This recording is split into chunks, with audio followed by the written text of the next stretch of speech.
This audio fanfic is rated T, which is the same as a movie rating of PG-13. Parental guidance recommended for all children under 13. This should be suitable for teenagers and adults. For more information on what the rating means, please go to www.esrb.com.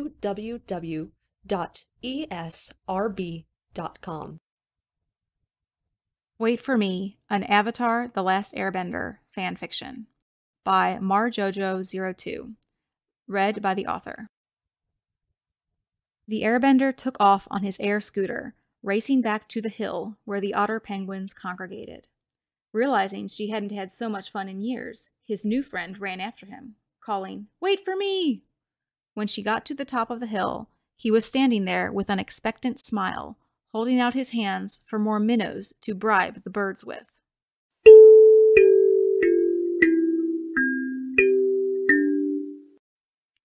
As they practiced the new moves from the waterbending scroll, the two friends reminisced about their recent run-in with the pirates. "Hey, Katara, next time you have an urge to steal something, why don't you wait for me to tell you whether it's a good idea or not?" His eyes twinkled, letting her know he was joking. Her face screwed up with humorous chagrin. She pulled water out of her pouch, holding it threateningly over his head.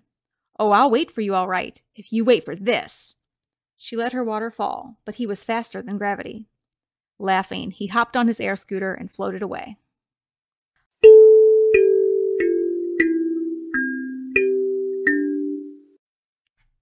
"So let me get this straight," she addressed him, her voice skeptical and a bit stern. "You felt left out when we were talking with Bato about our dad and our village, so you snuck out.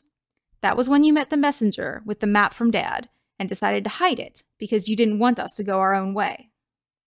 "Yeah," he looked down into his empty hands. "I know, it was pretty dumb. You know, if you had stuck around in Bato's tent, you would have heard us saying that no matter how much we wanted to see our dad, we didn't want to leave you," she informed him wryly. "Really?" He brightened up, sitting straighter. "Really?" She took his hand, her voice softening. "Before you decide you're not wanted, why don't you wait for me to tell you how important you are to me?" "I figured I can't beat out your dad," he protested sheepishly. "We're your family now, remember?" Her words brought him back to his devastation at the Southern Air Temple, and the way her arms had comforted him. "I meant that. You mean just as much to me as my dad, but you need me more than he does." "Thanks, Katara," he whispered, his throat sore with emotion. She put an arm around him, and he leaned into her gratefully.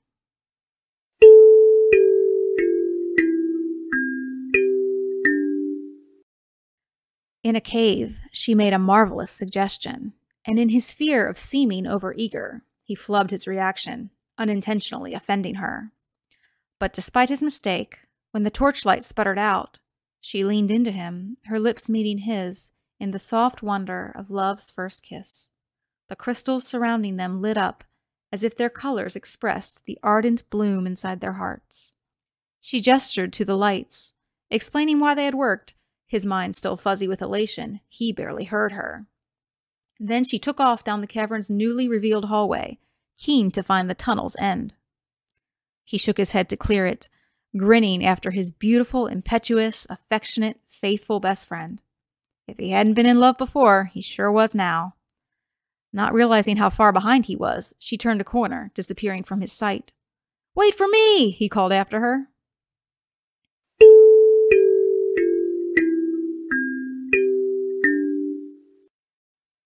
They found him on a volcanic island, his glider ruined, bandages ripped off, his limited strength depleted. She healed his cuts and bruises, spending a couple hours on the wound on his back. She nursed him for a whole day before voicing her disapproval of his unexpected, dangerous flight. "You know, we were really worried about you," she said in an offhand way that belied how serious she felt. "I know." "You're not recovered yet, and—" "I know," he interrupted, annoyed. She pressed her lips together, stifling her criticisms. "I'm sorry that you have to hide your arrows and pretend that you've been killed." "It's just like what happened the last time I disappeared," he mumbled, his head dropping in shame. "It might feel that way, but the difference is that you're not stuck in an iceberg now," she argued, channeling her brother. You're strategically waiting to reveal yourself until the time is right. Neutral Jing, remember? I know, he sighed. He didn't need logical arguments, she realized. He needed to be supported. She changed tactics. What we're asking of you is a lot. Concealing your identity, growing your hair, wearing Fire Nation clothes, letting the world lose the hope that you represent. Accepting defeat, even just temporarily. It's enough to make anyone want to fly off into a storm. He looked up into her eyes, surprised to find that she really did understand him. His forlorn look pulled even more empathy out of her heart, and she reached out for him, cupping his cheek in her hand. The part that bothers me most is that you were alone. Next time you need to fly away, will you wait for me to come along? Tears filling his eyes, he nodded. She wrapped her arms around him as he began to sob.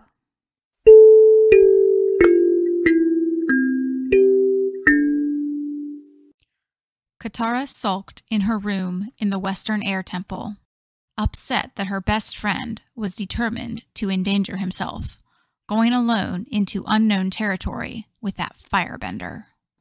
Aang found her there and decided to try to allay her doubts before he said goodbye. I know you don't trust Zuko, but you also know I'm a better fighter than he is. He's never come close to beating me. That's true, but the trip will take at least 2 days and you'll have to sleep. She fretted about his vulnerability, recalling how the firebender had knocked her out and abducted his meditating body. His face fell as he realized the extent of his best friend's distrust of their new companion. She saw his dismay and rallied. She pursed her lips and swallowed her anxiety. But you've decided that you need to do this, and the important thing is that I trust you. Thanks. He grinned and touched her arm in gratitude. Then his eagerness for the journey came out. Just you wait for me to come back. We'll be flying over that cliff before you know it, and maybe I'll even have some new tricks to show you. She waved at the two boys as they disappeared into the distant sky.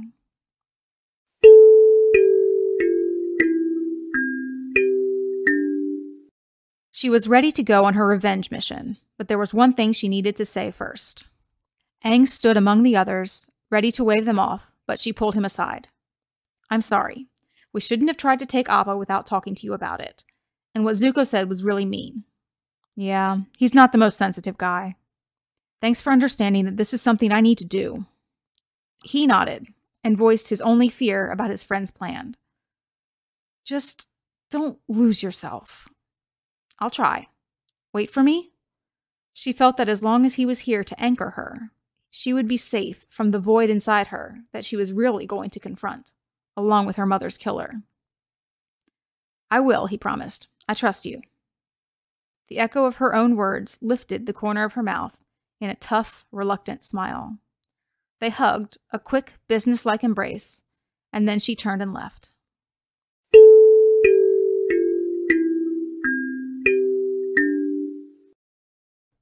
The Fire Prince had taken his new friends to his family's beach resort for a break before the comet's arrival. It felt like a holiday. They were building sand castles, trying tropical drinks, and swimming in the crystal clear water. The waterbender had taken to the waves as naturally as the sea creature she was.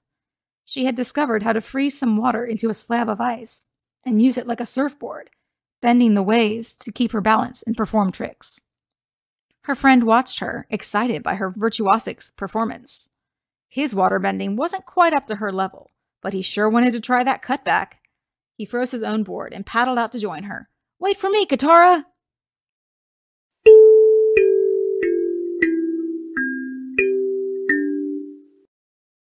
The night after the terrible play, he sought out his best friend. The awkward distance and stiffness between them had become unbearable. So he knocked on her bedroom door and braced himself to start a difficult conversation. She opened the door, but didn't invite him in. She stood in the doorway, arms wrapped defensively around herself. I'm sorry for kissing you, he began. It was a really dumb move, and I've been kicking myself ever since. I thought I was helping you make up your mind, but I should have let you make that decision in your own time. It's okay, she murmured, forgiving him instantly.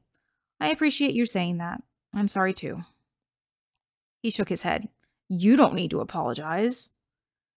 Maybe not, but I know the situation has been confusing for you.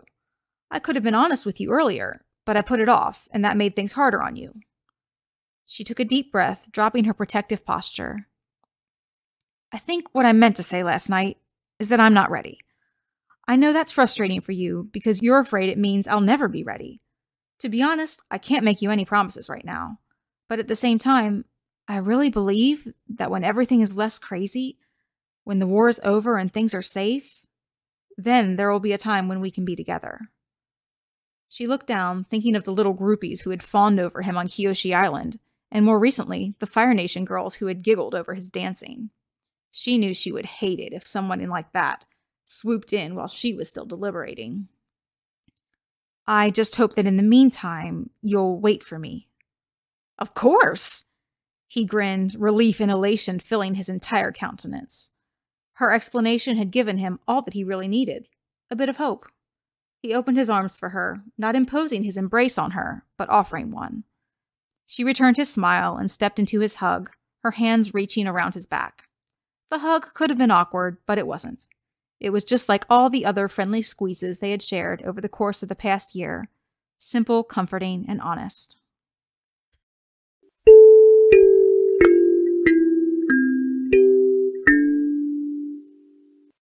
After an afternoon of failed training exercises, Aang meditated on the balcony of his Ember Island beach house bedroom.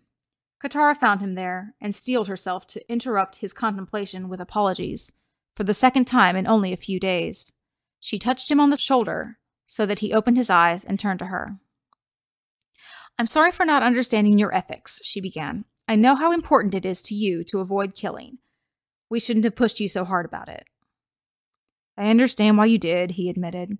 It was kind of silly that I couldn't even destroy a melonhead dummy. She laughed softly, thinking to herself, it wasn't silly, it was adorable. But she couldn't say that. Instead, she told him, I believe that when the moment comes, you'll find a way to defeat Fire Lord Ozai while staying true to yourself. Thanks. That means a lot to me. He looked away from her, out to sea. I need to meditate now, and I don't know where it'll take me. Will you wait for me?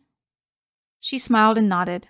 Her lips kissed his cheek, so close to his own lips that they touched at the very corners. Good night, Aang. There was much left unsaid, but even more that they were both taking on faith. They knew their connection could handle the stress of whatever came next. In the morning, he was not there.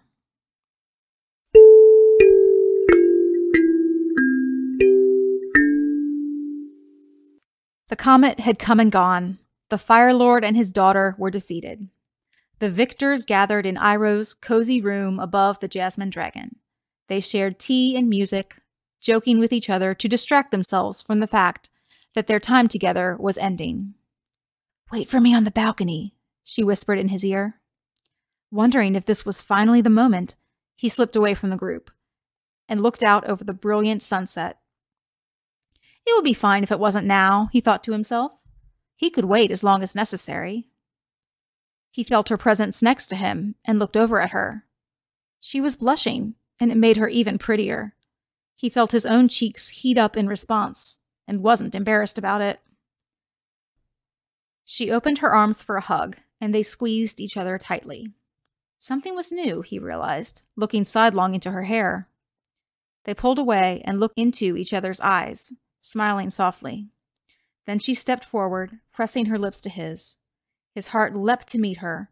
His insides turned to jelly as she pulled him up to her with her hand on his cheek. The touch of her lips and tongue, that was her tongue! Warm and wet and smooth and soft, and Katara was better than anything he'd ever imagined, and he'd imagined it quite a lot. When the kiss finally ended, they rested their foreheads together and caught their breaths. Wow, he murmured. A part of him wanted to ask what this meant, but a bigger part felt that pushing for some kind of declaration from her would spoil everything. Better to simply appreciate the moment for what it was, the happiest minute of his life so far. Wow, I was right, she agreed. I don't know how I resisted so long. Her thumb touched his bottom lip gently. Well, I've wanted to do that for a while, he admitted. Since the cave, she asked. Before the cave, he corrected. How did you hold back so long? She wondered flirtatiously.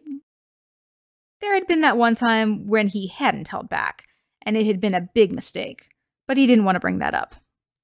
I wasn't sure how you felt, he explained. Now you know, she said simply, and then kissed him again, a short, fervent peck. Overcome with the desire to ensure these kisses kept happening, he made her an offer, no strings attached. Well, anytime you want to kiss, I'd be happy.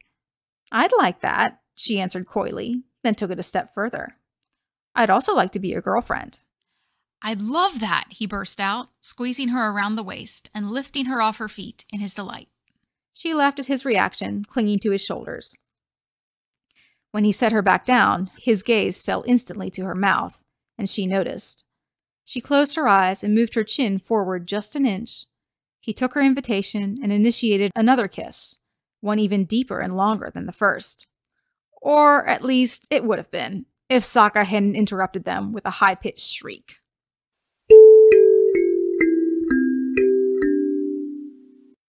Katara climbed to the highest hill and looked around for Aang. She looked back down at the note he had left for her.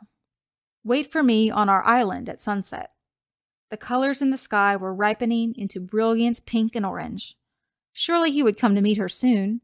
She had powered a small boat across the sound, but she expected he would fly. She saw him in the air on his glider and waved excitedly, but he didn't swoop down in her direction. Puzzled, she watched as he began flying in complicated patterns.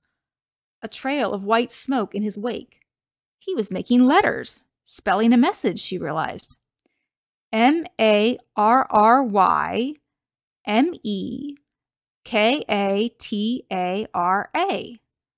Before he finished the tail of the first R, she understood the message. Her knees came out from under her, and she began crying her joy. When he finally landed, he knelt before her and offered her a new engagement necklace and a handkerchief.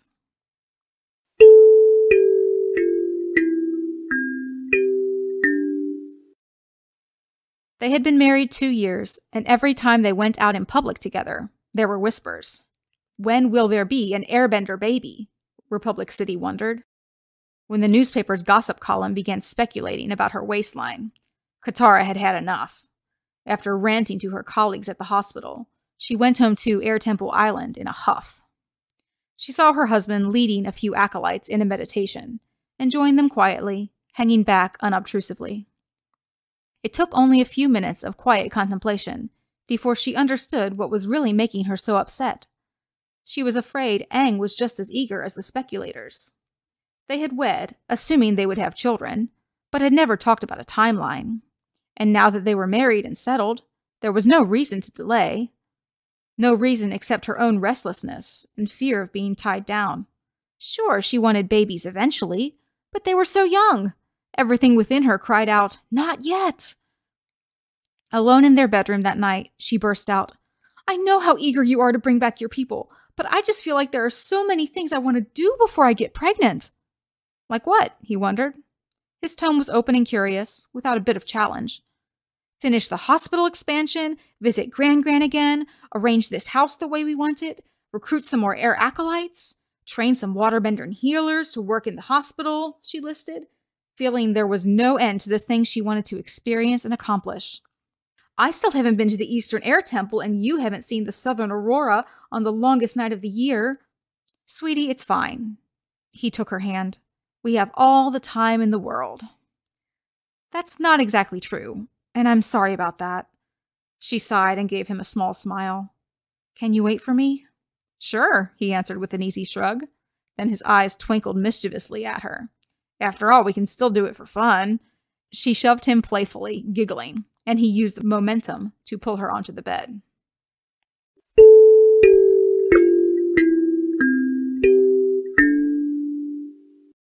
The Avatar was called away from his young, growing family by a sudden emergency, a landslide near Yudao.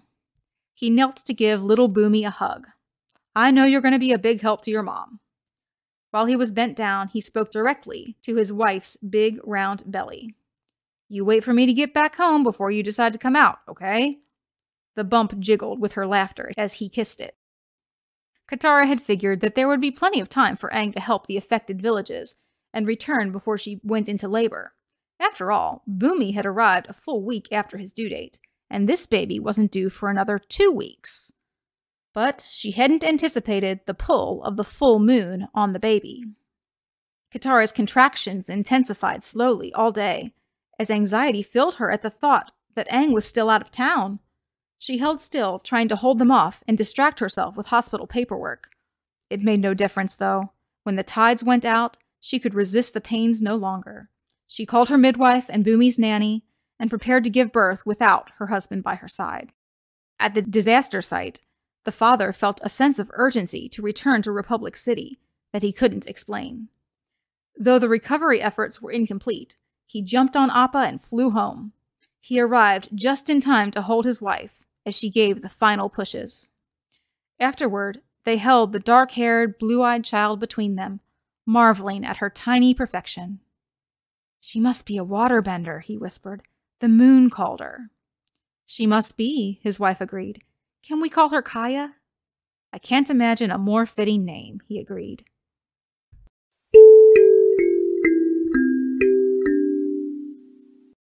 Aang stopped in to see his wife at the hospital during his lunch break. It was their anniversary, so he brought flowers. They had plans for the evening. A couple of heir acolytes were going to babysit the children, so they could go out for a fancy dinner at Republic City's most expensive rooftop restaurant, and then dance at their favorite club. The hospital seemed more chaotic than usual, and it took the Airbender a while to find Katara. When she finally came out to greet him, she accepted the flowers with frazzled gratitude. "I'm sorry, there was an accident at one of the factories, and I need to perform 2 surgeries. I'll be late for dinner. Wait for me?" "You wouldn't be you if you didn't put helping people above your own good time," he answered easily. He was proud that she was such a great healer, and so selflessly dedicated to her work. "But it's your good time too," she fretted. She hated to spoil their plans. "You deserve a night out." "I can't celebrate our anniversary without you." He kissed her cheek, then whispered into her ear. "Even if I have to wait past midnight, there'll always be plenty of food and dancing and love for us to share." "Thank you," she murmured, drawing strength from their connection to help her through the evening's life-saving labors.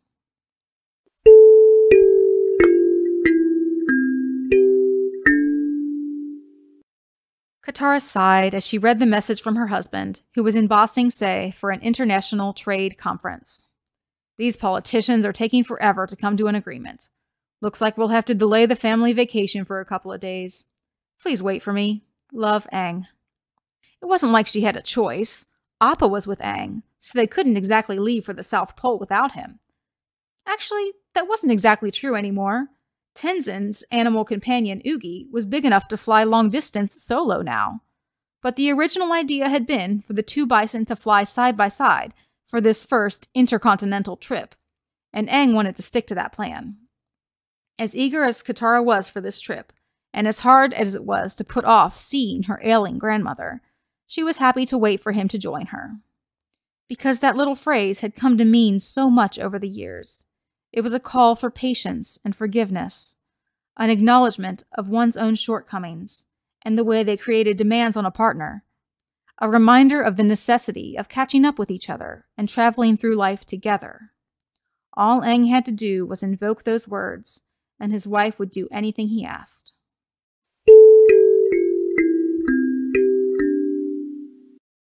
The Avatar lay weak in bed. His children and friends had come from around the world to say goodbye. Their tender scenes were over, and he was alone with his wife. "You promised," he reminded her. "Yes, I'll find you in your next life and teach you waterbending again," she repeated her vow stoutly, before her eyes filled with tears. "But it won't be the same." "I know. I'm sorry." Hearing his apology brought her up short, so that she wiped her eyes roughly, cursing her own weakness. Air nomad tradition dictated that a deathbed should be a place for happy recollections, not tearful recriminations or regrets. "No, I'm sorry for bringing my grief into this sacred space. We should be celebrating. You accomplished so much in your life. You saved the world and brought back airbending and founded a republic." "I couldn't have done any of it without you," he murmured. "We raised a beautiful family and spent over 50 years together, deeply in love for every single day," she went on. "Thanks for going penguin sledding with me," he joked, recalling her to the beginning of those years of happiness. She could tell his time grew short. With all the desperation of a new widow, she pleaded, "Wait for me." "Always," he exhaled and was gone.